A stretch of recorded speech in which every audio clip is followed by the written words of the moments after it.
కీర్తనల గ్రంథం 36వ కీర్తన. భక్తిహీనుల హృదయములో అతిక్రమము దేవోక్తి వలె పలుకుచున్నది. వాని దృష్టి ఎదుట దేవుని భయము బొత్తిగా లేదు. అది వాని దృష్టి ఎదుట వాని ముఖస్తుతి చేయుచున్నది.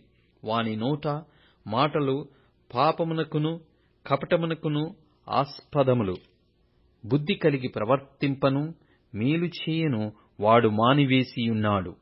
వాడు మంచము మీదనే పాపయోచనను యోచించును.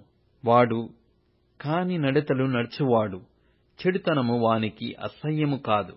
యెహోవా, నీ కృప ఆకాశమునంటుచున్నది. నీ సత్య సంధత్వము అంతరిక్షమునంటుచున్నది. నీ నీతి దేవుని పర్వతములతో సమానము. నీ న్యాయ విధులు మహాగాధములు. యెహోవా, నరులను జంతువులను రక్షించువాడవు నీవే. దేవా, నీ కృప ఎంతో అమూల్యమైనది. నరులు నీ రెక్కల నీడను ఆశ్రయించుచున్నారు. నీ మందిరము యొక్క సమృద్ధి వలన వారు సంతృప్తి నొందుచున్నారు. నీ ఆనంద ప్రవాహములోనిది నీవు వారికి త్రాగించుచున్నావు. నీ యొద్ద జీవపు ఊట కలదు. నీ వెలుగును పొందియే మేము వెలుగు చూచుచున్నాము. నిన్ను ఎరిగిన వారి ఎడల నీ కృపను, యథార్థ హృదయుల ఎడల నీ నీతిని ఎడతెగక నిలుపుము.